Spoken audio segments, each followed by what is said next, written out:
¿Qué tal mi gente conectada? Por aquí Junieski Ramírez desde Miami. La bienvenida a quienes llegan por primera vez a este canal. Un saludo a quienes regresan. Aquí hablamos de todo. Hablamos de política, de economía, asuntos de sociedad y particularmente este video será sobre inmigración. Ya lo había prometido porque pude participar en la reunión comunitaria que mantuvieron representantes de USCIS y CBP, la Agencia de Protección Fronteriza y de Aduanas de Estados Unidos, en la ciudad de Doral, la reunión que mantuvieron en la ciudad de Doral en relación al parol humanitario. Se reunieron o asistimos al Centro Cultural de Doral, ahí le pongo las imágenes, la mañana, al mediodía del 2 de agosto. Fueron decenas de personas, había abogados, había patrocinadores, todos con muchísimas preguntas. Fue un encuentro organizado por la concejal Maurín Porras de la ciudad de Doral. Las personas se centraron, básicamente los patrocinadores se centraron obviamente en casos muy particulares. Funcionarios de CBP, una funcionaria de USCIS, escuchó los casos, escuchó las dudas más importantes.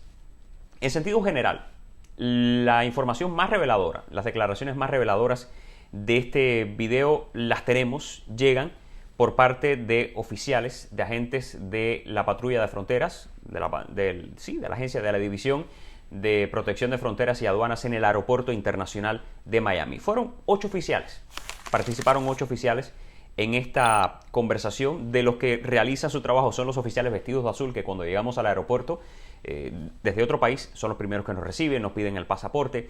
La división de operaciones en el terreno, Field Operations, del Aeropuerto Internacional de Miami, y son los oficiales que se han encargado, han tenido que desarrollar la primera fase, o sea, la fase del parol humanitario que corresponde a los beneficiarios cuando llegan a Estados Unidos y tienen que pasar a través de este proceso de la entrevista para ver si finalmente se les otorga o no un parol humanitario. Recuerdan que los beneficiarios llegan con un permiso de viaje sin una condición definitiva o sin una autorización definitiva todavía para ingresar a Estados Unidos hasta que pasan por esa entrevista de estos oficiales de CBP. Es importante los datos, los detalles que vamos a tener de ellos, de su representante, de su vocero, en tan solo unos minutos. Así que les pido que se mantengan hasta el final de este video. Ahora, la pregunta que probablemente todos están haciendo ahora mismo: ¿qué dijo USCIS sobre los casos? ¿Qué dijo USCIS sobre los casos atrasados?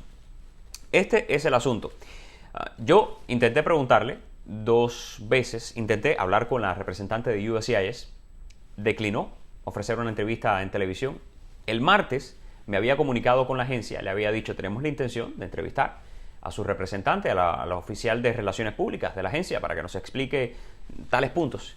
La agencia declinó ofrecernos esa entrevista, la agencia declinó ofrecernos la información en la comunicación que mantuve con sus representantes, y esa información era básicamente 2 preguntas: que la cantidad de solicitudes de parol humanitario que se ha recibido hasta la fecha desde el lanzamiento del programa en el año 2022, cuando era solo para los venezolanos, y la segunda pregunta, la fecha del proceso de selección cronológico que aparentemente la agencia está realizando en la mitad de los casos. Le quería preguntar a la funcionaria cuántos casos han recibido en sentido general y cuál es la fecha, por qué fecha van analizando, van revisando estos casos. USCIS, la agencia, negó nuestra solicitud de entrevista. Puse las dos preguntas en un papel durante la reunión. Todo el mundo estaba poniendo sus preguntas en un papel. Yo puse 2 preguntas en un papel durante la reunión. Se las pasaron, creo que se las hayan pasado a la funcionaria, a la representante de USCIS, y no contestó esas interrogantes. O sea, hasta ahora no tenemos información, no les puedo traer información, no les puedo comentar sobre algo extraordinario o algo relevante que la representante de USCIS haya dicho en esta reunión. Pero sí puedo compartirles detalles súper importantes sobre la operación de CBP en el Aeropuerto Internacional de Miami en relación a la gente que llega y el mensaje de la patrulla de fronteras y de aduanas a los beneficiarios del parol humanitario. Importantes mensajes que ustedes van a querer escuchar. Paréntesis aquí, aclaro, cuando me refiero a CBP, no estoy refiriéndome exactamente a la unidad que trabaja con las aprobaciones, que está atendiendo las solicitudes de la aplicación aprueba o no aprueba los permisos de viaje. Esta es otra unidad de CBP, la que trabaja, la que opera en el Aeropuerto Internacional de Miami. 8 efectivos de CBP escucharon a los participantes, trataron de aclarar, de responder, aclarar sus dudas, responder sus preguntas, y su vocero Mike Silva pues habló con nosotros en cámara. Habló sobre varios temas. El primero de ellos, y creo que el más importante de todos los que se abordaron en esta reunión, porque muchas personas preguntaron al respecto, es sobre la llegada de niños beneficiarios del parol humanitario, desde luego, a Estados Unidos, y los documentos que los menores deben traer, sobre todo cuando no están siendo acompañados por sus padres. Aquí nos decía Mike Silva que cada caso es obviamente individual, pero hay elementos importantes a chequear en la página de USCIS. La información está disponible en la página de USCIS cuando se refiere al tratamiento de los niños en estos viajes, los niños que no viajan, que no realizan ese primer vuelo de ingreso a Estados Unidos con los padres. Vamos a escuchar parte de las declaraciones de Mike Silva al respecto. Queremos que por favor las personas que estén viajando o estén pidiendo un familiar que se orienten, porque toda la información está ahí gratis para el público. No se dejen llevar por personas que están reclamando ser expertos en el tema y no lo son, porque le van a dañar el proceso, su vida y todos los trámites que pueden hacerlo legalmente. Por favor, también, si necesitan información o una opinión legal, vayan con un abogado de inmigración, no personas que reclaman saber el proceso, no lo saben porque le van a dañar su vida. Por favor, también, si están viajando con menores, edúquense bajo los documentos que necesita ese menor para viajar a los Estados Unidos, porque si no, desafortunadamente, no va a poder entrar. No es que es algo que nos está llamando la alarma, pero es que es muy triste que un niño llegue para unirse con su familia y por documentos que requiere el gobierno de los Estados Unidos y nosotros para también proteger ese niño, que tenga legalmente los papeles indicando que sí, que la persona con que está viajando legalmente tiene algún enlace familiar. Es más bien para proteger al niño, pero por eso le pedimos que por favor edúquense, averigüen cuáles son las formas y la información, las aplicaciones correctas que se necesita para poder entrar a los Estados Unidos. Lo que hemos visto es personas viajando con documentos fraudulentos, como las cartas de amparo, las cartas que indican si la persona de verdad está relacionada al niño que están transportando. Nosotros también tenemos que proteger a ese niño de que sea legítima la relación, y por eso, si no es documento otorgado por el gobierno indicando ese enlace familiar, lo tenemos que considerar fraudulente y no es la persona admisible. Sí, también hablamos con Mike Silva sobre los casos de fraude.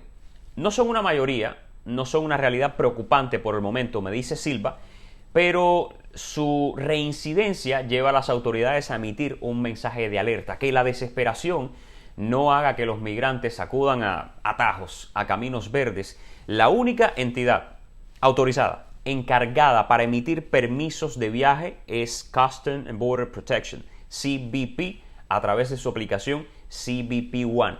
Y hacemos esta salvedad, esta aclaración, porque en las redes sociales abundan las publicaciones que prometen agilizar los permisos de viaje, que prometen resolver los permisos de entrada a Estados Unidos y las aprobaciones de parol humanitario por otras vías. Aquí está lo que tiene que decir, lo que tuvo que decir Mike Silva al respecto.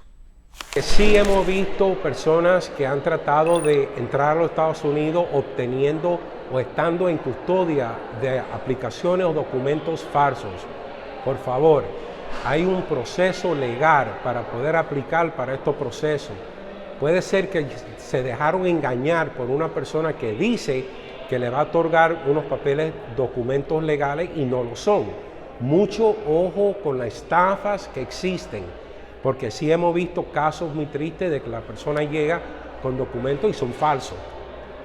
¿Es un número de casos alarmante o son casos que todavía ocupan una minoría? estos casos? Todavía ocupa una minoría, pero que haya un caso de fraude que le dañe la vida a una persona es suficiente para nosotros llamar la alerta y para que el público se informe de esto, que por favor no se dejen estafar. Lee, infórmese. Puede ser que tome un poquito de tiempo, pero es mejor hacer el proceso legal que por tratar de cortar camino haga algo fraudulente, algo ilegal. Por favor, mucho ojo con el fraude que existe. Por favor, acudan a nuestra página web para la información cbp.gov o la de UCIS, que es ucis.gov. Edúquense y estén informados de los documentos adecuados y requeridos que son aprobados por el gobierno de los Estados Unidos para que el proceso sea legal.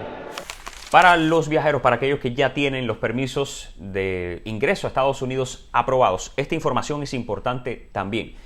Hay tiempos de espera, desde luego. El proceso cuando se ingresa a Estados Unidos es la segunda parte o la última parte del proceso, para decirlo de otra manera. El oficial de CBP tiene que someter, tiene que revisar, entrevistar, hacer algunas preguntas a la persona que viene con el permiso de viaje, que va a aspirar al parol humanitario, que en teoría se le pudiera entregar en el aeropuerto internacional de Miami. Este proceso, nos dice Mike Silva, puede tardar entre 5 y 6 horas. Es un proceso administrativo extenso. Se prolonga además a veces por el hecho de que son muchos los beneficiarios que están llegando diariamente. Mike Silva me dijo que diariamente reciben entre 350 y 400 beneficiarios que llegan al aeropuerto internacional de Miami, de todas las nacionalidades. Y este aeropuerto es uno de los que mayor volumen de beneficiarios está recibiendo. Aproximadamente el 60% de beneficiarios del parol humanitario está llegando a la ciudad de Miami, según estadísticas que cotejamos, que fueron ofrecidas por DHS previamente. Un proceso de espera de 5 horas. Hay una sala que se ha habilitado específicamente para los beneficiarios del parol humanitario. Nos mostraron la sala, imágenes de la sala en esta reunión comunitaria. La sala tiene una capacidad para 150 personas, procesamiento de 5 horas, y aquí están los detalles de esto que nos comentó al respecto Mike Silva. Diariamente estamos viendo un promedio de como 350 a 400 paroles que estamos procesando diariamente en el Aeropuerto Internacional de Miami. ¿Esos son parolees de las 4 nacionalidades? Sí, son parolees de las 4 nacionalidades, y comparado a otros puertos de entradas, como el Aeropuerto Internacional de Miami, es la entrada principal para Centro, Suramérica y el Caribe. Por eso estamos viendo unos números más elevados comparado a otros puertos de entradas. Hay personas que tienen que viajar, hacer un vuelo, conectar con otro vuelo. Normalmente en un viaje internacional le pedimos al pasajero que se dé 3 horas entre un vuelo internacional y el vuelo doméstico. Es lo que nosotros recomendamos. Con este proceso de parol estamos viendo un promedio, y eso que tenemos oficiales dedicados en el aeropuerto de Miami a procesar estos parols solamente. Tenemos una área dedicada solamente para procesar estos parols, pero estamos viendo un tiempo de procesar de como 4, 5, 6 horas, dependiendo del tiempo que llegue esa persona, a la hora que llegue. Pero pedimos paciencia, estamos haciendo lo mejor posible para poder procesar esto lo más humanitario posible. Hace tiempo le dedicamos, cuando vimos el incremento de números que estaban procesando, dedicamos una sala especial, dedicamos oficiales especiales, solamente dedicados para procesar los paroles. Ahora, pregunta importante, sobre la entrevista específicamente, ¿qué preguntan los oficiales? ¿Cómo prepararse para este proceso de la entrevista? Vamos a escuchar lo que nos respondió el vocero de CBP. Cada persona que está aplicando para entrar a los Estados Unidos se evalúa con los méritos de ese caso. Las preguntas que se le hace a una persona, a un pasajero, no necesariamente se le hace al otro. Cada persona que está aplicando es individual en cómo nosotros nos dedicamos para la entrevista y lo que es necesario para que ese pasajero entre a los Estados Unidos. Amigos, es todo lo que tengo para compartirles por el momento en relación a este tema. Las gracias por haber llegado hasta este punto del video. Si lo desean, pueden compartir este material para que otras personas reciban esta información que es sumamente valiosa. A los nuevos, a los que han llegado o a los que ya me visitan por segunda o tercera vez y aún no se han suscrito, pues la oportunidad para hacerlo es esta. Presionen la campanita además para que tengan acceso a nuevos videos en la medida que los vaya publicando. Y así seguimos, informados y conectados. Junieski Ramírez desde Miami. Un abrazo. Chao.